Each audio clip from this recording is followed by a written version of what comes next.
Hello students, welcome to the new lecture of physics.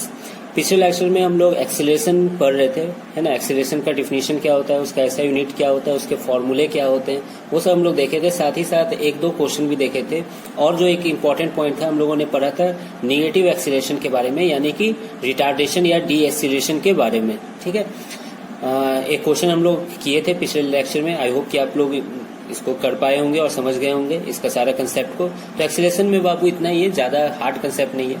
कहो तो एक क्वेश्चन में और करवा देता हूँ, ठीक है। एक क्वेश्चन और कर लेते हैं, फिर उसके बाद हम लोग आगे बढ़ेंगे।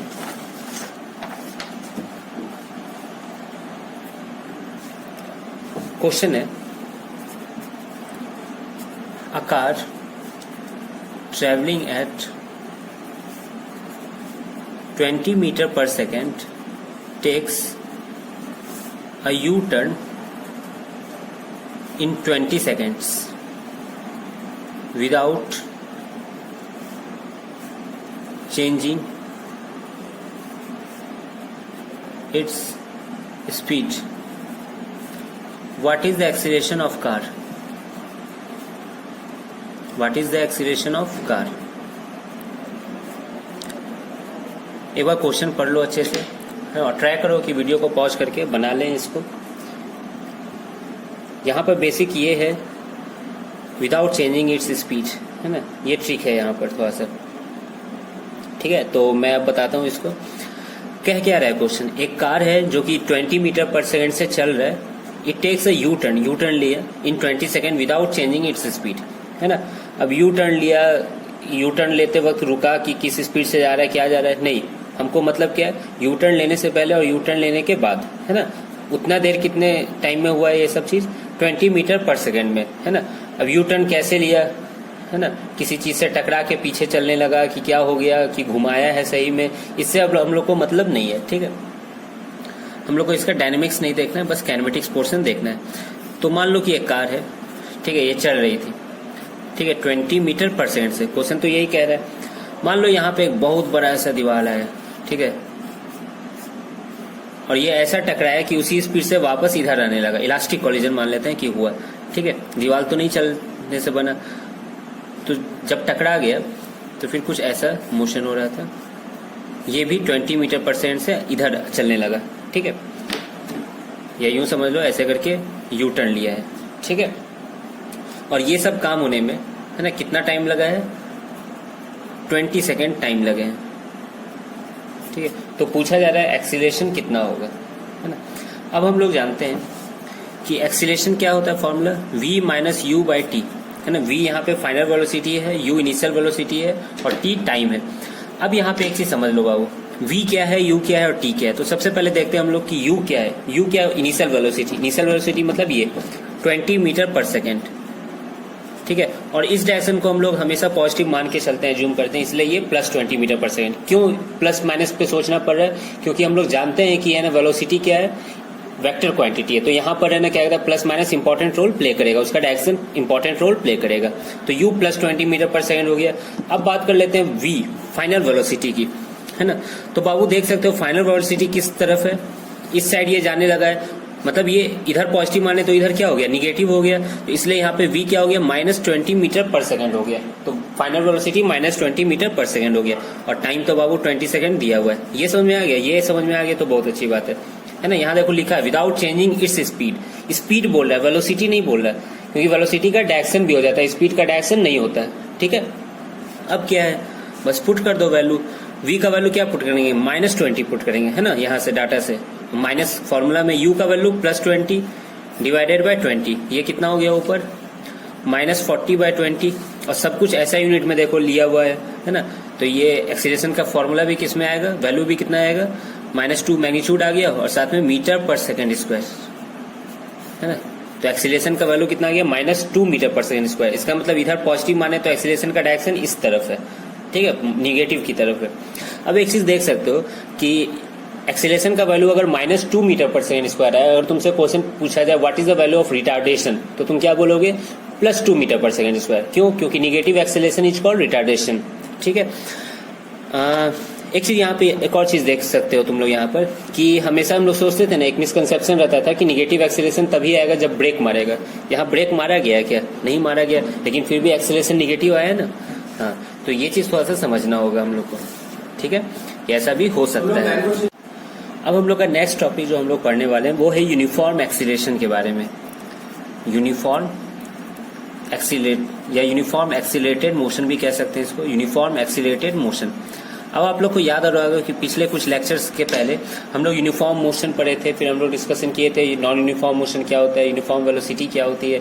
उसी तरह आज हम लोग पढ़ने वाले हैं यूनिफॉर्म एक्सीलरेटेड मोशन, ठीक है। तो अब समझेंगे कि यूनिफॉर्म एक्सीलरेटेड मोशन क्या होता है, ठीक है। यूनिफॉर्म मतलब मैं बताया था सीधे सीधे शब्दों में कांस्टेंट होना, ठीक है, कांस्टेंट होना। अब जब बात हो रही है एक्सीलरेशन की, तो मान लेते हैं कोई भी एक्सीलरेशन का एक कांस्टेंट वैल्यू मान लेते हैं 2 मीटर पर सेकेंड स्क्वायर, ठीक है। ये वेक्टर का साइन है, इस पर ध्यान मत दो, ठीक है। एक्सीलरेशन का वैल्यू मान लो 2 मीटर पर सेकेंड स्क्वायर है। अब जान रहे हैं कि एक्सीलरेशन क्या है, एक वेक्टर क्वांटिटी है, तो इसका मैग्नीट्यूड भी इंपॉर्टेंट होता है और इसका डायरेक्शन भी इंपॉर्टेंट होता है। तो जब कोई वेक्टर क्वांटिटी को हम लोग बोलते हैं कि ये कांस्टेंट है, तो हम लोग ये भी कहते हैं, ये भी हम लोग ये समझ रहे हैं ये इस चीज को कि किसी वेक्टर क्वांटिटी को अगर हम लोग कांस्टेंट बोल रहे हैं, इसका मतलब उसके मैग्नीट्यूड को भी कांस्टेंट बोल रहे हैं और उसके डायरेक्शन को भी कांस्टेंट बोल रहे हैं, ठीक है।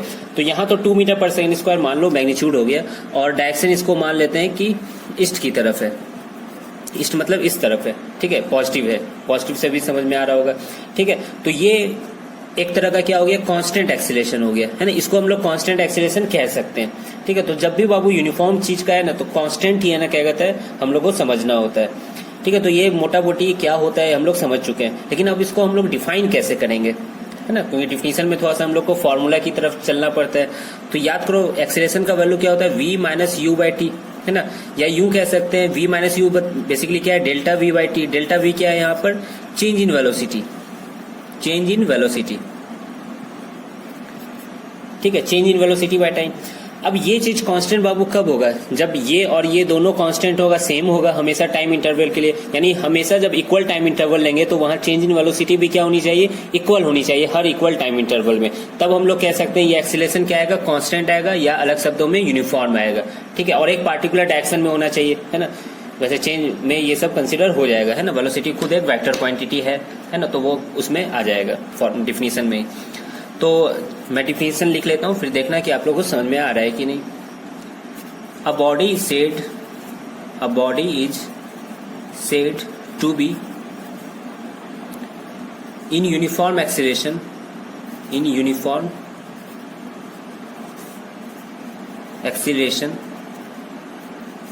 if velocity of body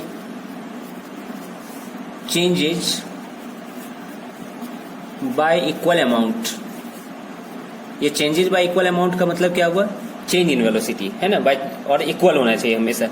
ये velocity of body changes y equal amount in equal interval of time, in equal interval of time, ठीक है। आई होप कि आप लोग को डिफिनेशन समझ में आ गया होगा। एक्सीलरेशन का ये फॉर्मूला होता है, ये हम लोग पहले पढ़ चुके हैं। तो एक्सीलरेशन कांस्टेंट या यूनिफॉर्म तब होगी जब ये दोनों क्वांटिटी सेम होगी, ठीक है। और टाइम यहाँ पे इक्वल टाइम इंटरवल लेंगे तो चेंज इन वेलोसिटी भी वहां पे इक्वल होनी चाहिए, तभी हम लोग बोल सकते हैं कि एक्सीलरेशन कांस्टेंट है या यूनिफॉर्म है, ठीक है। अब अगर आप लोग चाहते हो कि मैं पिक्टोरियली इसको समझा दूं तो ठीक है, फिर मैं समझा दे रहा हूँ। एक मान लेते हैं एक कार है, हमेशा कार ही मजा आता है। ये 10 मीटर पर सेकेंड से ऐसे चल रहा है, ए पॉइंट ए ले लेते हैं और टाइम यहाँ से शुरू होता है, ठीक है। बी पॉइंट पर पहुंचते पहुंचते, जो कि मान लीजिए कि 1 सेकेंड दूर था, ठीक है, इसकी इस कार की स्पीड हो गई है 20 मीटर पर सेकेंड, ठीक है। फिर सी पॉइंट तक जाते जाते जो कि 2 सेकेंड पे है, ठीक है, 0 1 और ये 2, यहाँ मान लीजिए 30 मीटर पर सेकेंड हो गई, ठीक है। और फिर डी पॉइंट जो कि 3 सेकेंड पे है, यहाँ जाते जाते मान लीजिए 40 मीटर पर सेकेंड हो गई, ठीक है। तो अब क्वेश्चन पूछा जा रहा है क्या ये मोशन जो मैं आपको यहाँ पे लिख दिया हूँ, समझा दिया हूँ पिक्टोरियली, है ना, इसको है ना ग्राफिकल वे में डाटा नहीं होता, टेबल उबल बना के भी दिया जा सकता है, मैं ऐसे ही लिख दिया हूँ यहाँ पर। ये यूनिफॉर्म एक्सीलरेशन मोशन है कि नॉन यूनिफॉर्म है, ये यहाँ पे पता लगाना है। तो आप लोग को क्या चेक करना होगा, सबसे पहले टाइम इंटरवल को सेम करना होगा। तो आप यहाँ पे देख सकते हैं कि ये भी 1 सेकेंड का टाइम इंटरवल है, ये भी 1 सेकेंड का टाइम इंटरवल है, और ये भी 1 सेकेंड का टाइम इंटरवल है, ठीक है। और वेलोसिटी चेंज हो रही है, इसका मतलब यहाँ पे एक्सीलरेशन है, ये तो समझ में आ रहा है। एक्सीलरेशन होता है तभी वेलोसिटी चेंज करती है, या तो बढ़ती है या घटती है। बढ़ती है तो पॉजिटिव एक्सीलरेशन होता है, घटती है तो निगेटिव एक्सीलरेशन होता है। अभी इस टाइम इंटरवल में हम लोग एक्सीलरेशन देख लेते हैं A1।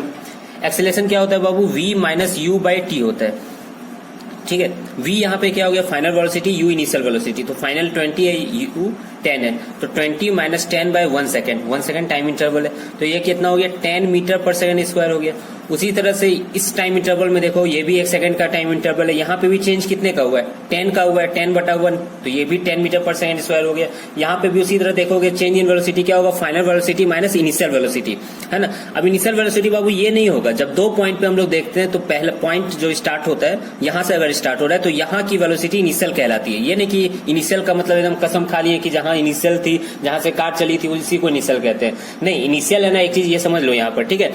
इनिशियल कहाँ पे डिपेंड करती है, जिस 2 पॉइंट पे लगा रहे हो तो वो पहला पॉइंट है उसको इनिशियल कहते हैं, जहां से तुम टाइम कैलकुलेट करना शुरू किए हो। जैसे कि ये टाइम 2 सेकंड है, ये 3 सेकंड है, तो यहां से अगर तुम टाइम कैलकुलेट करना शुरू करोगे तो ये कहोगे ना कि डी तक पहुंचने में कितना टाइम लगा, 1 सेकंड लगा, ठीक है। ये 2 है, 2 से 3 हुआ, तुम घड़ी कितनी आगे बढ़ी है, 1 सेकंड आगे बढ़ी है, तो ये तुम्हारी इनिशियल हो जाएगी और ये फाइनल पॉइंट हो जाएगी। समझ में आ रहा है ये चीज। तो यहाँ पे फाइनल 40 है, इनिशियल 30 है बटा 1 सेकंड, यानी 10 मीटर पर सेकंड स्क्वायर, ये भी हो गया।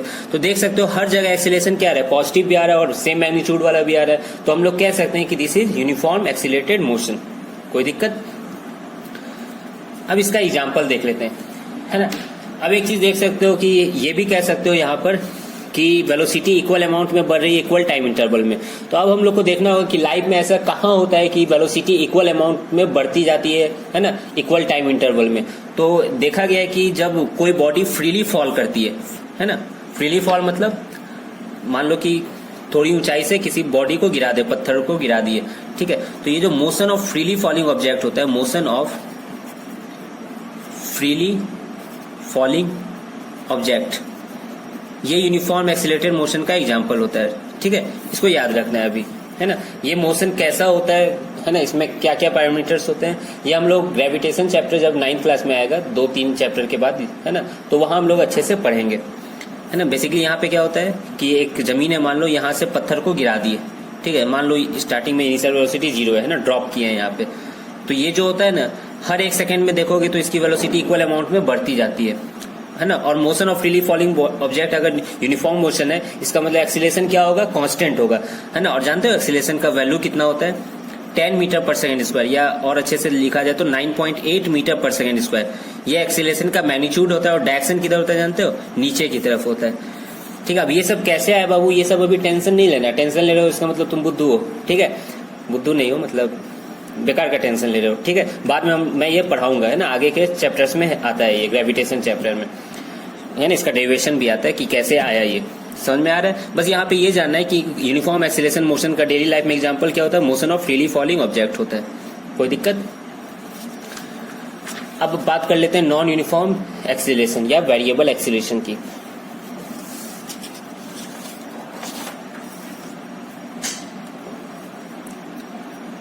नॉन यूनिफॉर्म या इसको वेरिएबल भी कहा जाता है, ठीक है, नॉन यूनिफॉर्म एक्सीलरेशन।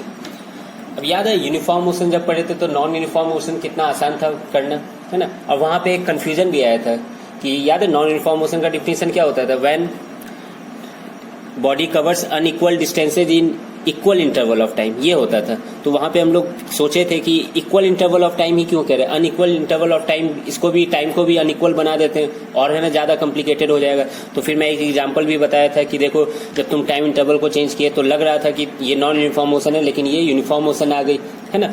तो यहाँ पे हम लोग टाइम इंटरवल को क्या करते हैं, कांस्टेंट मानते हैं, इक्वल मानते हैं। तो उसी तरह से नॉन यूनिफॉर्म एक्सीलरेशन को जब डिफाइन करेंगे तो टाइम इंटरवल को क्या कर लेंगे हम लोग, कांस्टेंट मान के चलेंगे। और एक्सीलरेशन का फॉर्मूला हम लोग जानते हैं, change in velocity by time होता है। तो जब ये कांस्टेंट माने और इसको हमको नॉन यूनिफॉर्म मानना है, तो चेंज इन वेलोसिटी को क्या करना है, नॉन यूनिफॉर्म करना है। यानी वेलोसिटी चेंज हो रही है लेकिन अनइक्वल अमाउंट में चेंज हो रही है। समझ में आ रहा है ये चीज। तो चलो डिफाइन कर लेते हैं इसको। इसका डेफिनेशन क्या हो जाएगा, when velocity of body changes by unequal amount in equal interval of time, ठीक है। समझ में आ रहा है, when velocity of body changes by unequal amount in equal interval of time, then the motion is called, कौन सा motion? Non uniform accelerated motion, non uniform accelerated motion. समझ में आ रहा है ये चीज? नॉन यूनिफॉर्म एक्सीलरेटेड मोशन क्या होता है? अब इसको एक एग्जांपल से समझ लेते हैं। क्या इसका एग्जांपल तो अब आप लोग भी फ्रेम कर सकते हो, इसमें कोई दिक्कत नहीं होनी चाहिए। मान लीजिए एक कार है, ठीक है, ट्रक हो गया, खैर कुछ भी। ये मान लीजिए स्टार्टिंग में 10 मीटर पर सेकंड से चल रहा है, यहाँ पे टाइम देखना शुरू किए t=0, है ना। फिर बी पॉइंट तक आते आते मान लीजिए ये 1 सेकंड था, फिर सी पॉइंट मान लीजिए 2 सेकंड बाद पहुंचा, और डी पॉइंट मान लीजिए 3 सेकंड बाद पहुंचा, ठीक है। अब स्पीड जान रहे हैं कैसे हो रहा है इसका? ये 10 था, 10 के बाद इसका स्पीड मान लीजिए 40 हो गया, 40 के बाद फिर है ना 80 हो गया, फिर इसके बाद मान लीजिए 50 हो गया, ठीक है। अब यहाँ पे चेंज देख लिए, टाइम इंटरवल तो हमेशा सेम है, हर इंटरवल में 1-1 सेकेंड ही है। यहाँ देखिए चेंज कितने का हुआ, फाइनल माइनस इनिशियल चेंज होता है, तो 40 माइनस 10 यानी 10 का चेंज हुआ। यहाँ पे 40 का चेंज हुआ, यहाँ पे -30 का चेंज हुआ, तो यहाँ पे तो एक्सीलरेशन निगेटिव है। समझ में आ रहा है? तो एक्सीलरेशन लेकिन कांस्टेंट नहीं है, ये तो हम लोग समझ रहे हैं। तो ये कैसी मोशन हो गई? नॉन यूनिफॉर्म मोशन हो गई, नॉन यूनिफॉर्म एक्सीलरेटेड मोशन हो गई, या वेरिएबल एक्सीलरेटेड मोशन, ठीक है। अब इसका एग्जाम्पल देख लेते हैं। इसका एग्जाम्पल तो बहुत सिंपल है ना। डेली लाइफ में कहाँ देख सकते हैं इसका? A car moving in traffic. जब ट्रैफिक में एक कार चल रही है ना, तो उसका वेलोसिटी क्या चेंज बराबर तरीके से करता है? नहीं। कभी आप लोग एक्सीलरेटर मारते हैं, सामने कोई दूसरी है ना साइकिल वाला आ जाता है, तो फिर है ना धीरे करना पड़ता है, फिर तेज करते हैं, फिर कोई आता है, फिर तेज करना पड़ता है। जब देखते हैं आप सड़क खाली है, बहुत ही तेज कर देते हैं कि बहुत लेट हो चुका है ना। तो हमेशा है ना क्या कहता है, हर टाइम इंटरवल पे देखोगे तो है ना इक्वल टाइम इंटरवल को लोगे तो देखोगे चेंज इन वेलोसिटी अलग अलग होता है, ठीक है। तो वैसे मोशन को हम लोग नॉन यूनिफॉर्म एक्सीलरेटेड मोशन होती है। लेकिन हाँ, चेंज इन वेलोसिटी बाबू होनी चाहिए, है ना। ऐसे नहीं कि चेंज इन वेलोसिटी हो ही नहीं रही है, ठीक है। तो आई होप कि आप लोग को समझ में आ गया होगा, है ना, एक्सीलरेशन के बारे में, non uniform acceleration, uniform acceleration. अब जो नेक्स्ट लेक्चर बाबू बहुत ही इंपॉर्टेंट है। ये चैप्टर की जो हम लोग भूमिका तैयार की है, या यूं समझिए पटकथा जो तैयार की है जिस चीज को पढ़ने के लिए, वो अगले लेक्चर से शुरू होने वाला है। और वो टॉपिक बताए क्या है? इक्वेशंस ऑफ मोशन, है ना। 3 इक्वेशंस ऑफ मोशन होते हैं, वो हम लोग अगले लेक्चर में पढ़ेंगे, ठीक है।